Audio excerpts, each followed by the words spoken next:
Okay, thank you all for coming again. So today we're talking about what I'm used to calling the four immeasurables. Different traditions use different terms. Some traditions call them the four Brahma Viharas, which can be translated, I've seen it translated as the four divine abodes, the four divine dwelling places. There was another translation I saw that I'm blanking on right now. But anyway, different traditions call them different things. Four sublime states. Yeah, thank you. That's another one. The four sublime states. That's another translation for these. But I'm used to calling them the four immeasurables. There's a prayer from the Tibetan tradition that, when I was practicing Tibetan Buddhism, I think all of the lineages do this, and it's one of the standard prayers. Anytime you sit down to receive teachings, anytime you start to do a practice, you would do this prayer. And it goes, "May all mother sentient beings, boundless as the sky, have happiness and the causes of happiness. May they be liberated from suffering and the causes of suffering. May they never be separated from the happiness that is free from sorrow. May they rest in equanimity, free from attachment and aversion." So, first of all, let's take a look at the first line. May all mother sentient beings. The word mother is in here because we are supposed to look at all sentient beings, all other beings, as if they have been our kind mothers in the past, in previous lifetimes. So this is why we say all mother sentient beings, whether they're male or female. Boundless as the sky, meaning they're innumerable. We can't count them all. So this is for every possible being. We're saying this prayer for every possible being throughout all space and time. So may they have happiness and the causes of happiness. Well, if you look below to the list, this numbered list of 1 to 4, happiness and the causes of happiness. Here we're talking about loving kindness. So we're wishing happiness for all sentient beings. We're wishing that they be happy and have the causes of happiness, but not simply temporary happiness. We're not talking about them getting something shiny and new. We're talking about the real, perfect, complete, lasting happiness of enlightenment, really. So may they have happiness and the causes of happiness. So that is, may they have the wisdom and compassion themselves to achieve the happiness of enlightenment. So then the next line, may they be liberated from suffering and the causes of suffering. So this is compassion. So in compassion here, if you look at number 2, seeing the suffering of sentient beings and needing to do something about it. So we're wishing that they'll be liberated from suffering now and the causes of suffering, the causes of future suffering. What are the causes of future suffering? Ultimately, it boils down to ignorance. So we see with this second line the ignorance of sentient beings and how it leads them to suffer. And we are saying, may you be free, not only from the suffering now, but from the causes of future suffering. May you be free from ignorance. Now, compassion, of course, if we really feel loving kindness and compassion, we'll really want to do something to benefit beings. But I think we've talked about in the past how the reality is, because we are unenlightened beings, we have ignorance, sometimes we just don't have the skill to do something practical. Sometimes we just don't have the ability to know what to do to help someone. Maybe sometimes we have an idea of what to do to help someone, but we can't do it. We're not the ones who can do it.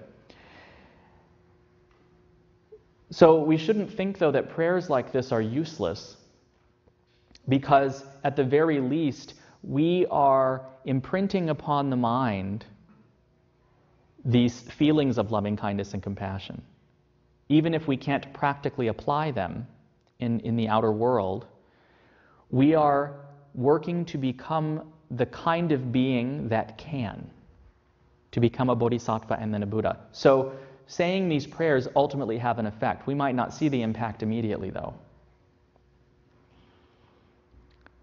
So then, may they never be separated from the happiness that is free from sorrow. This is sympathetic joy, number 3, rejoicing in the accomplishments and virtues of sentient beings.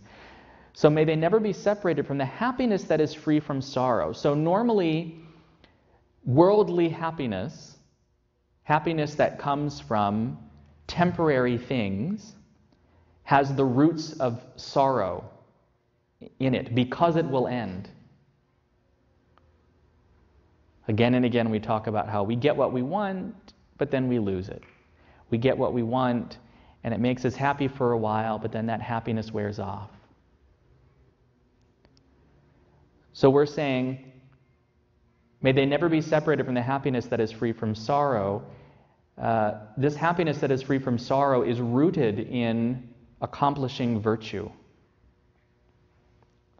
So that's what sympathetic joy is. So when we see the virtues of others or their virtuous accomplishments, some people do have accomplishments, but they're not virtuous. If I'm a businessman and I accomplish destroying someone else's business by lying about them and cheating them and stabbing them in the back, there's nothing virtuous about that, right? So you can't have non-virtuous accomplishments.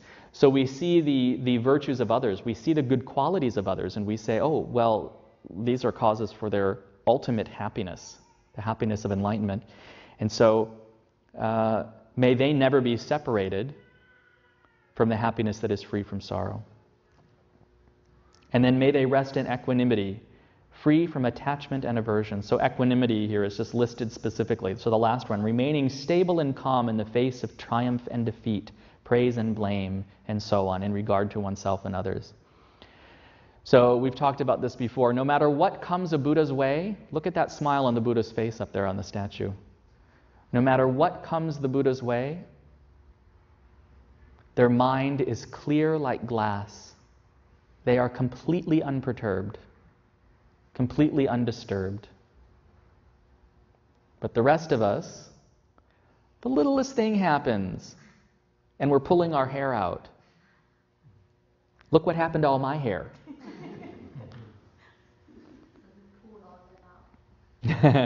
You know, I've been shaving my head for many years now, even before I became a monk, because it was getting a little thin anyway, so I just started shaving it. In fact, this is a little bit off the subject, but I was living in Minneapolis just after college, and I came home with my head shaved, and I was wearing a leather jacket and a t-shirt, and I had a chain attached to my belt buckle with my wallet, you know, blue jeans and like combat boots. And I thought, Mom's not going to like this. I'm a rebel. She opened the door, and she saw me, and she said, oh, hey, I love the jacket, and that's the best haircut you've ever had. I'm not sure about the boots, but I love that jacket. I was so disappointed. My attempt at rebellion failed. So anyway, I've been shaving my head for a long time.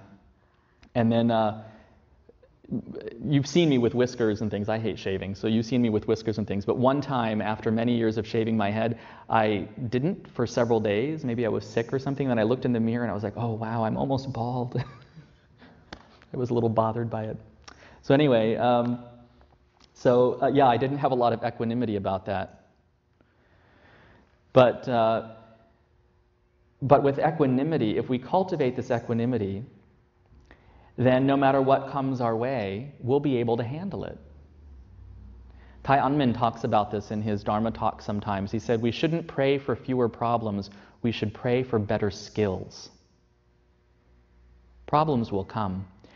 But if we have the peace of mind, the equanimity to deal with it, we'll be like a mountain. A mountain is unmoved by the wind, right? So no matter what comes our way, we'll be able to handle it. And it's not just negative things. Good things come our way, and then we get all excited, and we're jumping up and down, and you know, I remember reading something recently about heart attacks and how it's not just negative surprises that can lead to a heart attack, it's positive surprises too. Apparently, sometimes people find out they've won the lottery or something, and then they can have a heart attack because the shock, the happy shock. I'm not telling you don't be happy, you know, but equanimity. Equanimity is a great skill to have. So we're here in this prayer, we're wishing these things for others. But by wishing these things for others, we are cultivating them within ourselves. And I think it's also important to remember that when we say prayers of loving kindness and compassion, these prayers for other beings, we're saying, may all mother sentient beings, all sentient beings, we are also sentient beings who need loving kindness and compassion. So we are included in these prayers that we're saying for all beings. So we need these things too. And by saying these prayers, we're cultivating them within ourselves. So I have a note here, this second to last paragraph. So I said at the beginning, they're also called the four Brahma Viharas, or the four abodes of Brahma, the four sublime states, the four immeasurables. There is a sutra or sutta in the Pali Canon called the Tevijja Sutta. And the Buddha is asked how to commune with Brahma. So this is a Hindu man who's asking him how to commune with God, basically, right? Or Brahma, the king of the gods. And so he gives him the practice of these four immeasurables as the path. He says, meditate on this, cultivate these qualities. And he explains that they are to be extended to all beings as the sound of a conch shell goes in all directions. You know what a conch shell is, right? Like in Hawaii, you see them, it's a shell from, they go boo, like that. The Tibetans use these too in their ritual practices. It's spelled conch, but I think the proper pronunciation is conch. I read somewhere the proper pronunciation is conch. So we should extend, so we cultivate these feelings within ourselves, and then we send it out. We wish this, we radiate this out, this loving kindness, this compassion, this sympathetic joy, and this equanimity to all beings, like the sound of a conch shell. So the sound goes in all directions, right? So that's what we're doing. But then the Buddha says, he explains that these four immeasurables, together with the realization of the three seals, we talked about this before, impermanence, suffering and or dissatisfaction, and non-self. He says this will lead to nibbana, nirvana we say in the Mahayana tradition. So having loving kindness, compassion, sympathetic joy, and equanimity, in addition to wisdom basically, the wisdom of really knowing, not just intellectually, but completely knowing and completely living, the truth of impermanence, of suffering and dissatisfaction and non-self, that is the path out of suffering and into enlightenment. So this is a practice that we can do. We can do this as a meditation. And you can sit maybe for the next 6 months if you want to at home. Take a few minutes in the morning while you're having your cup of coffee or whatever you like to get the day going. And you can just focus on loving kindness, loving kindness, loving kindness. And then maybe for another 6 months you can do compassion and then sympathetic joy and equanimity. Or if you sit for 10 minutes, you can work on all four of these if you like. And then also maybe spend a few minutes in the evening meditating on impermanence, suffering, and non-self. Review those teachings.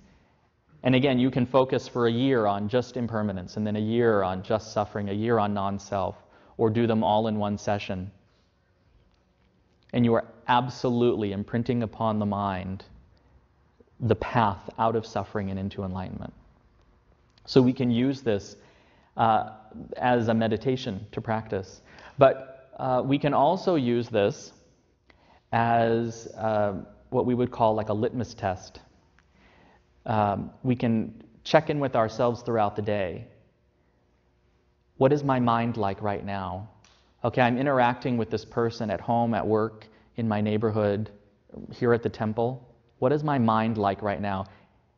Am I feeling loving kindness? Oh, okay, no, I'm not. I'm feeling exactly the opposite. That's not the path to happiness. I need to let that go. Am I feeling compassion for this person?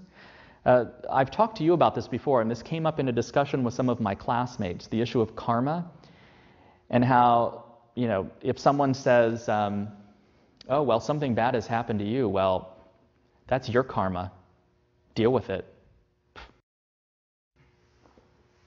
When we do that, we have let go of compassion. And the instant that we've let go of compassion, we've completely turned our backs on the Dharma. So if we find ourselves thinking, well, they deserve it. Of course, we know that we create the causes for the results that we experience. But if in our minds we have this lack of compassion, this, it's your fault, then we're not practicing compassion, and we need to change our minds. The same thing with sympathetic joy. If something wonderful and really virtuous, if someone accomplishes something really good, and inside we're like, I wish that was me, that shouldn't be them. I want people to praise me and say, I'm so wonderful, not them.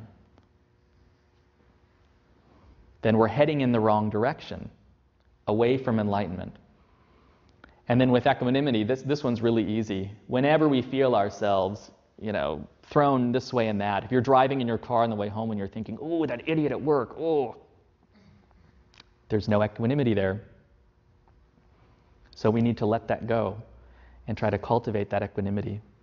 So this is also a measure that we can use moment to moment in our lives to see if we are actually walking on the path or if we've strayed one way or the other. So we can use this in different ways. So this is a really, really good basic teaching that we can use both as a formal meditation practice and, as I said, as a litmus test for what's happening with our minds in each moment.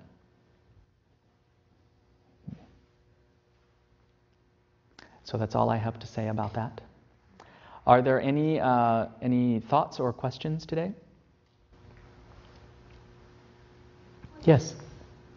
Where do you draw the line between compassion and equanimity? Because it's like, you can have compassion and you feel sad for someone or something, but so how do you, where's the line between those two? That's a very good question. I think off the top of my head that the line between, say, having compassion but then going so far as to lose equanimity would be if somehow we are less capable of functioning maybe as the result of that compassion.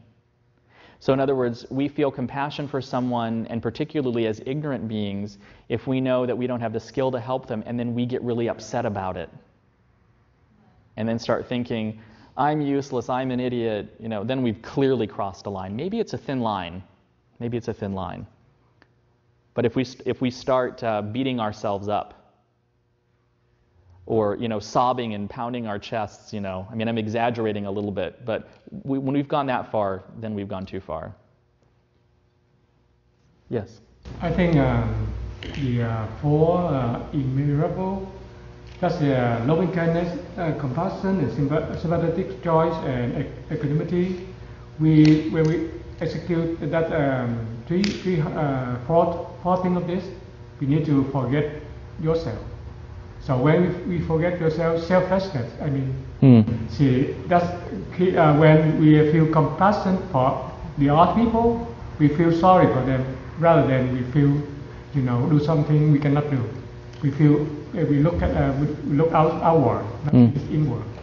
So I think when we do that four supreme state, we forget yourself first. Before we look outside to help people. Well, yeah, that's certainly a way to approach it, and then that will lessen the chance that we will lose our equanimity, perhaps. Yes. Thank you for that. Yes. Is it correct to understand that equanimity is like detachment?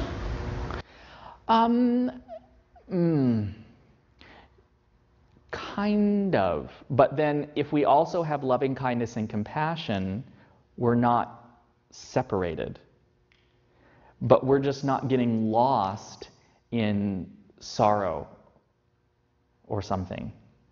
That's what equanimity is. I think detachment is a good quality to cultivate initially in order to cultivate equanimity, but we shouldn't take that detachment so far as to feel nothing. Because when we stop feeling, if we take that detachment so far, and we say, this doesn't have anything to do with me, I'm not connected to this, If we take it too far, then we've cut off loving kindness and compassion. Do you see what I mean? So yeah, it's a balancing act, I think.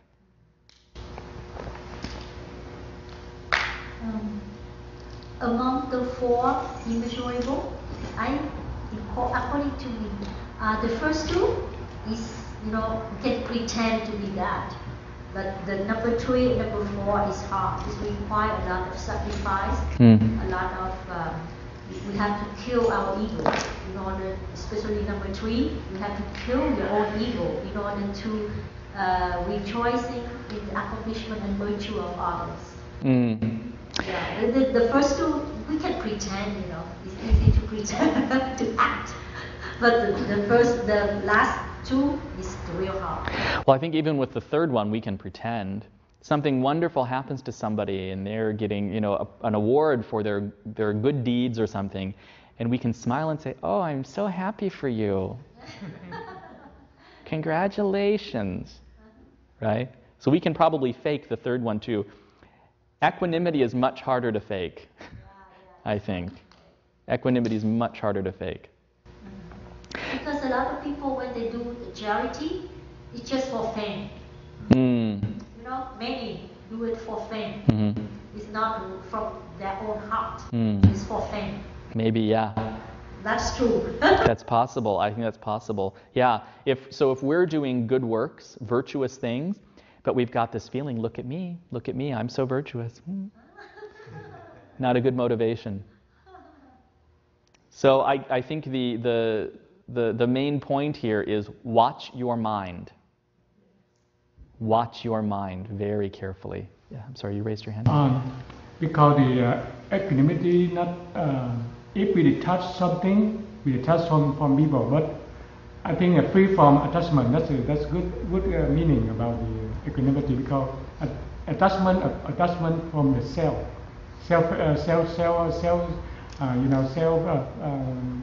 ego, yes. So attachment, that's you get it, and free from attachment means attachment from yourself, detached from yourself, From your own selfish wants and perceived, maybe misperceived needs. If I acquire that, then I'll have happiness. Forget about that other guy. When I was in Nepal, I was getting on a bus. There was a new monastery opening not too far from where I was living. So a bunch of people, lots of people were on the street that day trying to get buses to go out to this new monastery. There was going to be, really big, important teachers in the Tibetan tradition there. And that afternoon, that first day, there was all kinds of traditional dancing and things going on. So people wanted to go. And we see the bus come up, and the bus stops, and I'm standing right near the door, and there's this nun from Ladakh in northwest India standing next to me, and she's significantly shorter than me. The doors open up, and she goes, bam, like this. She elbowed me in the chest and ran on the bus to get the only seat. There aren't enough buses, so sometimes you literally have people riding on the roofs of the buses, or hanging halfway out the door, because there's not enough buses and things. So yeah, I think when we're concerned, attachment then is me grasping at things generally selfishly in order to get what I want, to get that immediate gratification from me now. So you're right. We need to let go. This is what we're talking about when we talk about attachment and aversion. It's getting what I want and avoiding what I don't want.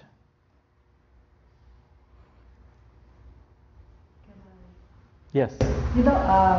I noticed the children about 2 years old, for survival, they show a lot of attachment. Like wanting to, feed or, having their own toys and stuff.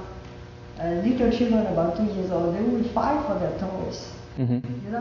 Nobody teach them that, but they, in their mind, they say, oh, this is mine, and if another child comes, They will let go, but if the other child want to take away, they will grab it and say it's mine. Yeah. So I think it's survival. It's instinctive. I think it's more than an instinct, actually. It comes from countless previous lifetimes of trying to satisfy the self.